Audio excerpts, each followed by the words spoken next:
Hello, everyone. Welcome back to another juicy episode of Untamed Intimacy. We are going to go deep today. We're going to go in, down, all around, all the things, because I have the pleasure of talking to sister, colleague, homegirl, like friend, Jo Encarnacion. Is that how you pronounce it? That's how I like to say it Yep. with a little spice. You could pepper it up. You can always pepper up that last name. Encarnacion. Yes. Yes. So Jo is a relationship and life coach, empowering women to speak their truth, release their shame, and cultivate play and pleasure in their relationships so they can experience sensual bliss in their lives. Yes, girl, I am all for that mission. It's a beautiful Welcome. one, isn't it? Thank you for having me. I'm so grateful and honored to be here and excited to just actually record our conversations. Because so many of them I Yeah. feel like have been ones where you're like, man, I wish that was somewhere for us to like listen back to. And now here we have one, which is going to be amazing. Yeah, I'm super pumped about it. So I'd love for all the listeners to get to know you both personally and professionally. Tell me how you found yourself in this line of work. Like what was the A to B point that got you to where you are right now? I think, ultimately there is no A to B in terms of how I got to where I am. But, the short version of it was that I was working in tech at a company called Visco, and I was becoming just overworked and overburnt out. And I was 29 years old. And there was a time where I was like dealing with anxiety and depression for about 18 months straight. And I remember experiencing just the same thoughts and limiting beliefs and feelings and emotions that I felt when I was 15 to 19 years old when I experienced depression back then. And it was really, really painful for me to re experience that as an adult woman because my daughters at the time were 9 and 3. And I remember thinking to myself, who am I as a woman to demand strength and courage and knowing yourself with my daughters and demand that type of like courage and vulnerability from them when I don't even know who the fuck I'm becoming in this moment right now. And Mm, there was a moment where my eldest daughter, her name is Iris, she looked at me and she was like, Mom, you look so beautiful. And I said, No, I'm not. I'm ugly and fat. And that was the moment where I was like, oh my God, I don't like who I'm becoming. It's not even about the version of me in the mirror. It's about the version I don't even recognize anymore. wow. And so that was a pivotal moment for me because that's when I decided to take my health back and my wellness back. And the first time I think the first time, not even I think, but the first time as an adult version of myself that was like, let me figure out what it looks like to take care of me. I've been serving my family, I've been serving my communities like throughout my first early 20s all the way through that. And I didn't even take a minute to think about what would it look like to take care of me. It just wasn't a message that was given to me growing up as a Filipino American. And so that was the first step into my wellness journey. And from there, because I managed teams at Visco, I found a love for not only, taking back my well being and myself, really, but then I also found a love for empowering employees because. When I was working at Visco, I was a director of community, and I managed at one point 12 direct reports. And so I knew that in order for my teams to work efficiently, like these would have to be empowered employees. I can't micromanage them. I need to teach them what it means to use their own voice, et cetera, et cetera. And so when I got laid off in 2016, I went back to school for my health and nutrition coaching certification. And then in 2019, went back for my life coaching certification.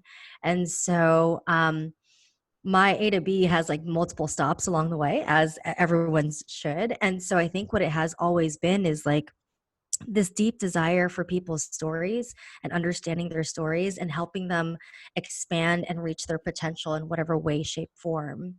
And for my own personal journey in terms of rediscovering what it means to be sensual, intimate, sexual, and just really kind of come into my own vibrancy of my sexuality, was when I really kind of took a step back and thought to myself, man, like, if I, as a strong woman, was so confused about what sexuality meant for me growing up when I was like 15, what would that look like for my daughter now if I didn't reclaim that? Also, how many other women out there are probably just like me, like trapped in this whole life, and like struggle of like what I of like thinking like, what are the things I wish I knew about relationships and love and pleasure when I was younger, and how could that actually be? How could that help me into the person I am today? Right. Mm. So, I need to pause 1 second. Chris is calling for a sec. Hold on. Yeah. Real time. Real time. So for those of you listening, I'll just say that I I connected with Jo on Instagram actually, and we became fast friends, and we connected immediately on sensuality and some of the things that she was just talking about. Alrighty, we're Beautiful. back. Yeah, I was just sharing with people how we met, how we connected. Mm, Um, and actually, I said Instagram, but it's actually through a dear friend of ours, Lavina. yeah, Yeah, yeah, yeah. amazing. I mean, Yeah. we've met through so many different circles. We initially, I think I was introduced to you initially through Chris, and Chris, then yep. Lavina, Mm-hmm. and then I mean, in a lot of ways, like social media has just a beautiful way of being able to connect with people and from all different Yeah, walks of life. So, it does. It does. So, okay. Oh man, there are so many directions I want to go. You mentioned sensuality. mm, How has sensuality shifted for you over time? Because for as long as I've known you in many ways. One, as a beautifully feminine woman, and two, as a woman who's out there and gets it. Like when you put your mind to something, you do it. So has that sort of go-getter nature about you impacted how you view your sensuality and sexuality and how you express that on social platforms? mm. Yeah, I think when I think about like sensuality before, I remember wanting to use the term sensuality to describe sexuality, because I always remembered that sensuality, at least for my own personal definition, meant immersing yourself in all senses, right? Like sensuality is this freedom of expression through the senses of taste, touch, color, feel, everything, like literally your entire embodiment. And so, I think when it comes to how I express myself, how I show up on social media, how I am out there in the world, and that go getter aspect of things, I think a lot of it is about embodiment. And a lot of it is about like embodiment of your sexuality, which, if we think about what sexuality really is, and not only is that your sexual power, but it's also, home to your creative expression and your purest, most form of expression of self, then how, in which way you show up should embody all of your sexual and sensual power, right? So, I think in the way that you put that question out there, yeah, it totally fucking like it's like the fire of everything. And I think there was a time in my life where I definitely felt like I almost wanted to run away or shut off the intuition, mainly because you would hear so many people talk about like, oh, well, you can't really listen to your gut. You have to listen to your head, and you have to look at Yeah. these, listen to things that are right or whatever. And for a little bit, I was like, you know what? Let me just try that on really quick and like see how that feels, because I'm getting it from all different messaging, and I would do it and it would work okay, but then somewhere down the line, I'd feel really compressed because it wasn't me being who I was. And it wasn't me just showing up as a woman who is not here to freaking show you what perfect looks like, but I'm here to show you what imperfect looks like and what progress looks like, and change and changing your mind constantly, which is part of like learning how to listen to your intuition sometimes. Hell yeah. So with that being said, who do you know yourself to be today? And we'll get into some of the things that you've recently shared on social media, especially around how you relate to others Mm, romantically, personally. But who is the Jo that sits here in front of us today? mm. I think the Jo that sits here in front of you today, if I were to label so things were easy for people to understand, I would be a queer, poly, Filipino American woman. Um, if you were to look at me and you ask me who I am, I'm a human who happens to be a woman in progress, is probably what I would say in terms of the statement I would stand behind or stand next to. Mm, yeah, girl, I love how you own that and just where you're at. So I'm sure for anybody who's listening, they're like, queer, poly, Filipino American, tell me more. So What is that? tell me more. Tell me everything. Yeah. So, part of exploring my sexuality and trying to understand who I am and as a woman and just who I am and who I want to be as I show up in this world. In 2018, my husband and I had a really, really raw and honest conversation. And John and I have been married now for 12 years, and he and I have been together for 18 years actually. And so 2 years ago, he asked me, "What is the one thing that you've never shared with me in our relationship?" And I was like, "Oh shit, we're getting deep and real intimate, and we're going there." And mind you, like he and we share all the things with each other, but in every relationship, I think it's normal for a lot of people to keep and tuck away these deep hidden secrets for whatever, multiple different reasons: fear, needing privacy, needing whatever, like whatever it might be, maybe just not even ready to actually share those things with that person. And for me, the biggest secret that I've kept from him was that I don't think I believe in monogamy for me. And that was, not only an earth-shattering truth, but it was like oh shit, what the fuck do we do with this? Since we've been in a monogamous relationship and happy with it, Yeah. for a good period of time, yet here's this piece from my partner or myself that like I want to explore and I want to deeply get to know to see, is this really a truth of mine, or is this a thought, is this a belief, whatever it might be, is this just something that I want to experience? And in the fall of 2018, we explored all the different types of non-monogamy in a sense of just researching it Hmm. and exploring like what it feels like for us as we're talking and navigating through conversation with it.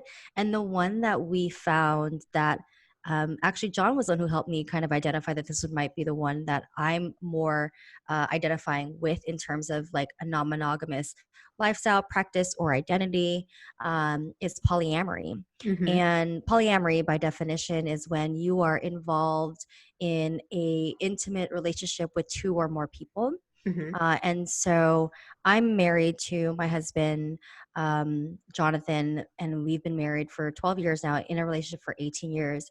And I have another partner. His name is Chris, and he and I have been in a relationship for the last almost actually like 2 years. We're about to come up on 2 years. Wow. Yeah, it's kind of amazing. And so, in that exploration of things, yes, there was like a lot of bumpiness, but when I really deeply sit in the truth of the feeling and like embody it sensually and like that deep knowing and understanding, it feels so fucking good. Like it feels so good in my body. And the only times when it doesn't feel right is when I'm resisting it, or Mm. when I'm like, oh, well, the rest of the world thinks I'm fucking crazy. So you know what? Like, let me maybe like tailor myself back and not be in like my full expression, because Yeah. it's a non-binary perspective of how to love and how to be in relationship.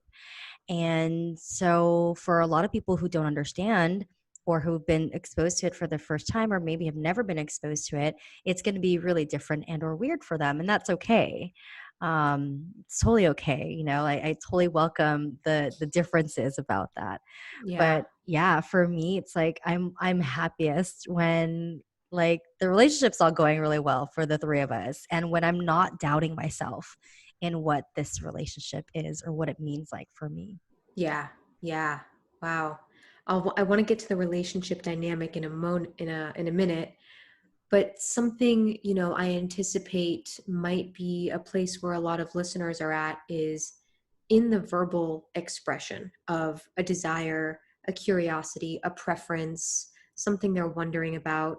Because I think most people never bridge the gap of being able to say, hey, I wonder what it would be like to have sex with someone outside of this relationship, or Mhm. I desire X or I have a preference for Y.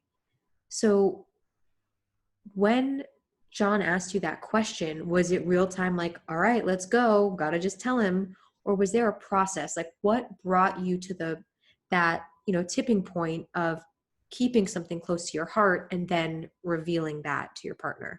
Yeah. I mean, our relationship, we've been together for 18 years, so a long time. There's a lot of history between he and I. And we've bumped up a couple times where we have been in deep conflict with our relationship and knowing whether or not the relationship was going to work out. And it was never because of this like hidden secret that I hadn't shared. It was because of our communication and our lack of willingness to be 100% radically transparent with each other in terms of how we feel, how we communicate, how we show up with one another. And I mean, I'm saying this because a lot of relationships and a lot of women I work with, when we're talking about their communication skills in their relationships, the biggest thing that they fear is the other person's reaction to what it might be when you express yourself, when you talk about your needs, when you talk about your feelings in such a vulnerable and raw way. And in 2018, in summer, me and John were kind of hitting this like other moment of like disconnection in our relationship. And we both knew that it was clear that he hadn't been taking care of himself. He wasn't really he didn't have a real deep self-care practice.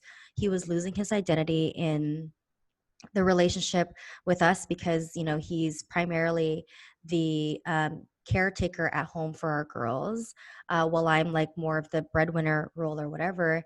And a lot of the communication of what we both were feeling inside about just how the dynamic was shifting and changing because there was becoming this disconnect was just things that we weren't really talking about.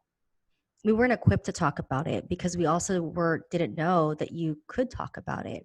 I mean, I think about so much of the language in media or culture or magazines or TV where you see couples who are together for a very long period of time, and all of a sudden the messaging that you're taught is, well, you know what, sex is going to go away after a couple of years anyways. And Yeah. you're not going to have deep intimate conversations. That only happens in the beginning when everyone's really really curious about each other. Right. And so I think for us, like, we hopped on that relationship escalator and the same escalator of beliefs that were passed down to us by so many previous generations of well, you become complacent after 10 years of marriage anyways. And while I think John and I have always valued growth in our relationship, I don't think we ever learned to recheck it over and over again multiple years Mm, later. mm, Like, are we yeah. still growing? Do we still feel internally that we're doing good, not only as an individual, our growth as an individual is being nourished, but as a couple? Yeah. And so in 2018, I also said to him in like June of that year, I said, look, hon, like, I feel like we're rubbing up against this like feeling of like wanting to be separate or separating or transitioning our relationship to something else. And I just don't want to get here. And I know that one of the reasons why we keep rubbing up to this is because we're not being 100% transparent or honest with each other about even the little things. How are you feeling today? Like Yeah. even that, how are you feeling today? And if it has nothing to do with like your partner of why you're feeling bad, you don't even want to say that you're feeling shitty or you have a bad day because of fear of your partner having to emotionally labor for you, Yeah. and you don't want to bring them down, right? So, Mm, in 2018, we just basically were like, fuck it. We're going to tell the truth from here on out, no matter how hard it is. That's the commitment we're going to make to each other because we have been in we've experienced a relationship when we haven't been vulnerable and honest and true to ourselves and have been intimate with each other in this level.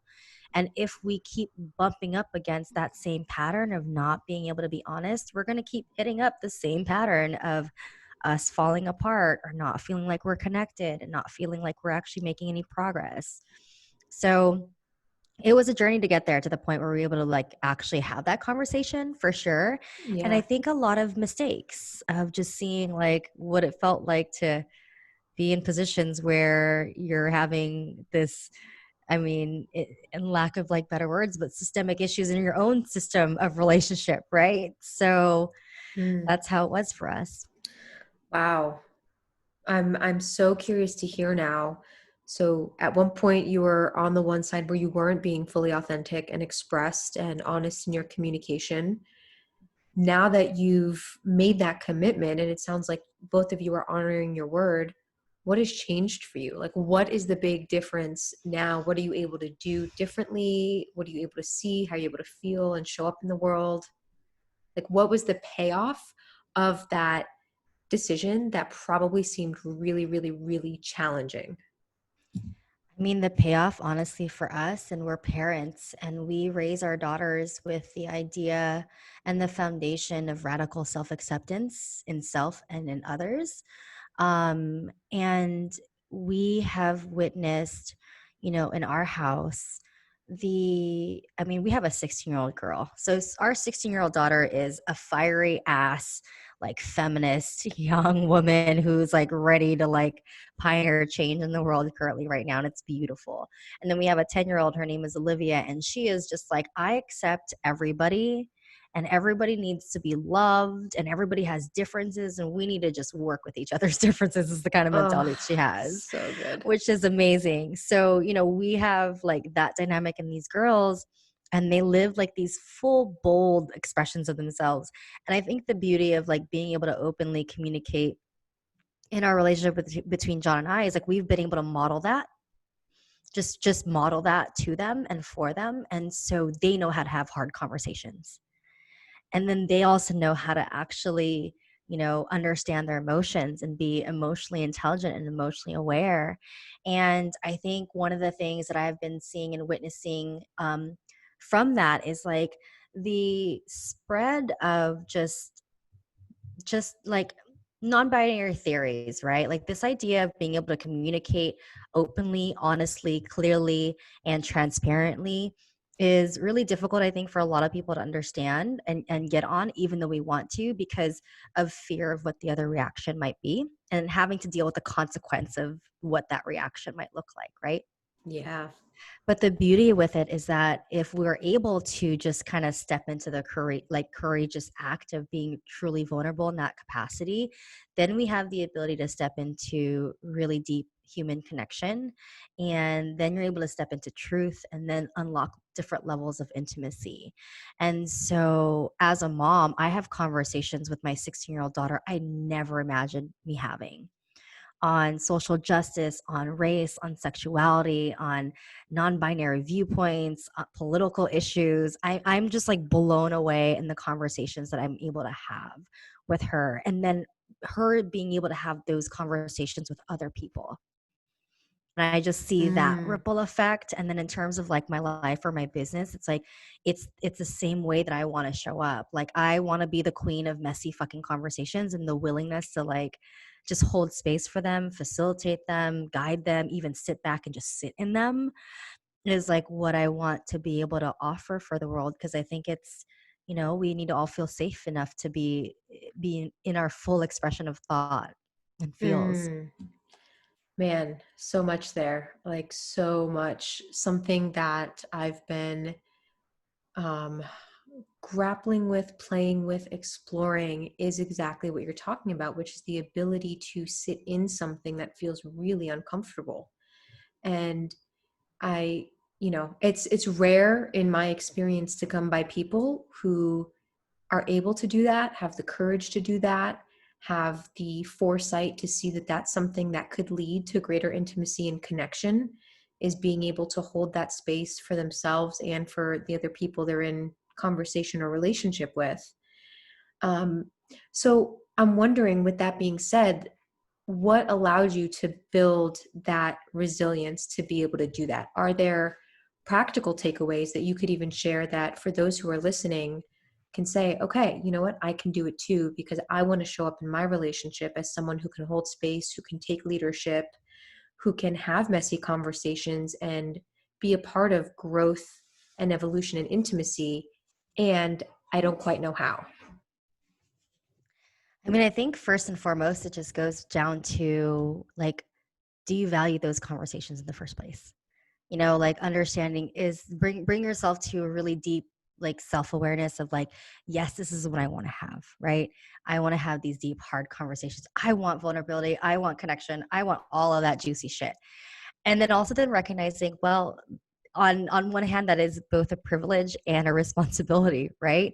Because the other part that you need to be responsible for when you want to be able to like show up in these hard, messy conversations is the responsibility and the deep knowing that you're probably not going to get it right the first time, and you're probably not going to get it right all the time. Yep. Uh-huh.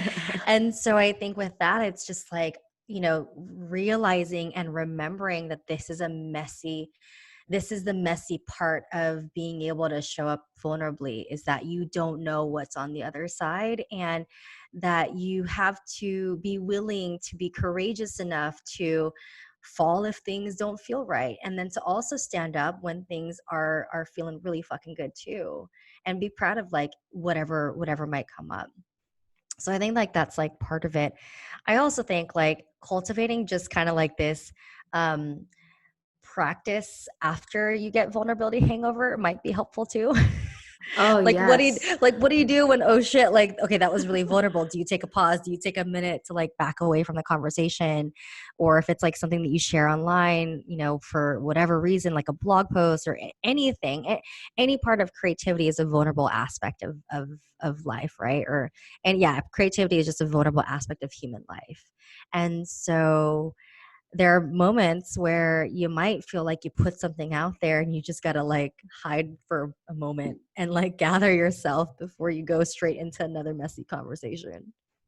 Well, so I feel like you know a little bit about that, given Hmm. that you've put some stuff out on social media that for some people was very well received and applauded, and people were grateful for how you share yourself. And I know that you haven't always been received in, a loving, compassionate way by others. So, um, as far as like putting that out there, um, when you shared more about your relationship and your polyamorous relationship with John and Chris, like what was that like for you, and what is the relationship like now? I mean, I know what it's like, but I'd love for people to hear just the Yeah. beautiful like trifecta that is. Yeah. I'm going to run to the restroom really quick and then I'll answer that. Go for it. Nice. So, for those of you who are listening, I love having these kinds of conversations where we're talking about unconventional relationship dynamics, because so often we operate in a vacuum. We rarely reach out to others for relationship help because there is shame or there is guilt about something. And what that ends up leading to is us feeling like no one else is going through what we're going through. So I love hearing this example and how Jo has put this out there, because it lets people know that it's normal and okay and safe to have these thoughts and desires and preferences and to share them with one another. And now she's going to share the results of that. So know that everything can work. Yeah. So when I first shared our relationship, we didn't share our relationship publicly until about a year and almost 2 or 4 months into me being in a polyamorous relationship. And there was a lot of reasons why. One, we wanted to make sure that the relationship itself between the three of us was stable. And also, like, our relationship is, I don't want to say it's like unique, because there's obviously other relationships out there that are similar to this, but what's different about my relationship than a lot of other polyamorous relationships that we see out there is that um, I'm in a relationship with my husband and with Chris, so two partners, but they are not in a relationship together. And so this like triangle or triad or whatever most people refer the labeling of that type of relationship when there's three people, like it's not connected between the two of them. They're deep friends and they're like best friends, which is so endearing to see. It's probably my favorite part about the relationship, to be honest. Yeah. Um, but it's like in a V configuration and I'm at like the apex. So I'm definitely like the centered one in this entire thing. Um, and so, one of like, because of that, perspective, I think one of my biggest and greatest fears and that we need to work through was like making sure that like the relationship was at a stable place, that we all like felt like we knew that the relationship was going to persist, and that everybody felt safe enough and comfortable enough with all the different potential changes or feelings and emotions that we're all going to have to work through. Because, jealousy comes up. We're humans, like we deal with jealousy still, even in a polyamorous relationship, and other things that you would never really experience in a monogamous relationship because we're not in a monogamous relationship, like seeing other people, talking about our attractions to other people, wanting to talk about our desires to connect with other people. I mean, all of these are conversations that like I wasn't having in a monogamous relationship at all. Yeah. And none of us were having, I mean, even though Chris has had polyamorous relationships before, me and John have never had those types of conversations. So a lot of things were just new, and we wanted to make sure that it was stable. And then after that, after there was some stability, we wanted to make sure that our girls knew first and foremost before we told anybody publicly. Mm-hmm. And so we didn't tell them about the relationship until 2019, December of 2019. And when we told them, Chris had already been in our life for about a year already. The Mm-hmm. girls have seen him come in and out of our house. Like he was like the, cool uncle friend when he would come and visit and hang out, and we'd go do things all together as like a group. And, that was our way of just like warming them up to this potential other person, and also checking their own temperature to see, well, do they even like this person? Like, Yeah. because, I mean, for me, I think because I knew, I didn't anticipate myself falling deeply in love with Chris at all. That wasn't the expectation I had. But because I knew I was really in love with him and had lots of love for him, and I also respect my children, I want to make sure that any person that is involved with my family is somebody that my kids feel safe with Right. and they feel a connection with. I don't care what form of connection, but just some sort of connection so that they feel safe with this person. Yeah.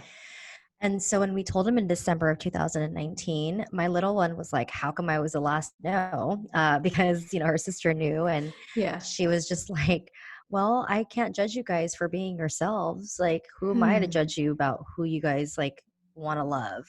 And that was like super sweet. And our 16-year-old, she has been exposed, like we live in the Bay Area, so she's been exposed to a bunch of different non-binary perspectives and more queer theories about everything, So, thankfully, in terms of sharing that with her, yeah, there was a little confusion, mainly because the only perspective that she's had in relationships are monogamous ones from before then. Right. Same with me. I've heard about like non-monogamous relationships. I've heard about, polyamory, and I've heard about open relationships, but I've never experienced one myself until recently. And then we told our story publicly on our podcast in April. And that was a really beautiful experience, like of just like being able to tell it. But it was also very frightening because it's like, here you are having to share this like really deep truth of yours that that you want to stand firmly in, but is going to get so much criticism. And I know, like, for me, I'm coming from a place where all of my audience, all the people that I've worked with at some point have only seen me in one way. And here and I am now coming to shake their world and show them a complete different identity. And not even Mm. completely different, but more of like an expanded identity of who I am. And yeah, like that was it was like frightening and it was shitty. And while you mentioned, yes, we've gotten love from, a lot of my community, which I was shocked with. I was really, really shocked that we would get that much like love and support of just people sending DMs of like, oh my God, like we love it when the three of you guys are together. It's just so endearing. We love seeing John and Chris together. And wow, this is amazing. Like, wow, thanks for showing us what healthy polyamory looks like. Things like that. Just things I never anticipated to get. And I also got some shitty ones, and which was like kind of, we knew that was going to happen. And some of those just kind of reminded me that like we have a lot of work to do as a human culture to be able to help people understand their own implicit biases and help them like break apart this binary perspective of what human relationships are supposed to look like. Yeah. Wow.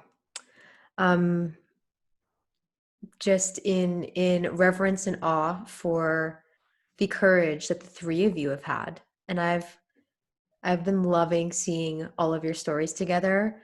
And I know that Chris and John have gone live together and they've answered questions. And it's been so awesome. This is like everyone's best case scenario for how things can turn out. And of course, that's without seeing all of the hard work that you all put in behind the scenes. You Yeah. know, that's how you get to this place of intimacy and connection, transparency, authenticity, joy, like consideration. Mm-hmm. And so I acknowledge the three of you so much. And I'm actually really excited because I'm going to have them on the show too. Yay, I can't So wait. we'll have three squares on the screen. Oh, So that'll be so fun. really, really excited. So, last two things to close us out here. One, is there anything that is on your heart that you'd like to share with those listening that I haven't asked about? Hmm. I think the one thing that it's just a question actually, because when I've had people just ask me about like, well, or just like comment and like, well, what you guys are doing is like wrong or it's weird or it's just different and this isn't right or whatever. The only question I have to ask back when in those situations is, how is my way of loving or living impacting your way of loving or living? What is that doing for you? Yeah. Has What is that doing to you in this moment? Because when I think about like, Maslow's hierarchy of needs and just what our needs are as a human, I don't see how my way of loving is and living is impacting somebody else's in a direct way. Right. And in terms of anyone that is directly impacting, which is like my family and my kids, like every at least in our lives, everybody is like 100% acceptant of it. And Hmm. if anything, everybody that has experienced like the love that me, Chris, and John have amongst each other, like the experience that they get all the time is just fucking pure joy, because it really does shape the perspectives of their mentalities and their beliefs that were passed down to them, and just kind of tears it apart a little bit, expands a little bit more. Yeah. Yeah. And honestly, I think we could all stand to do with more examples of people who live their lives that allows us a space to grow and expand into a new part of ourselves, no matter what that is. Mm-hmm. So thank you. It Thank you. is, girl, it is such a pleasure to have you in my life and Mm. to jam with you, to talk big ideas. Where can people find you? You guys can find me on all the things social at GoFitJo. That's GoFitejo. You can also follow me on my podcast, which is Hella Married. And then that's on Instagram at Hella Married. And then my website, www.gofitjo.com. Amazing. Cool. And I'm going to have all that in the show notes too. Jo, my love, it's been such a pleasure to talk to you today and to hear more about your story and to get to know you in a deeper way. Thank you again for being on the show. Thank you for having me. Mwah.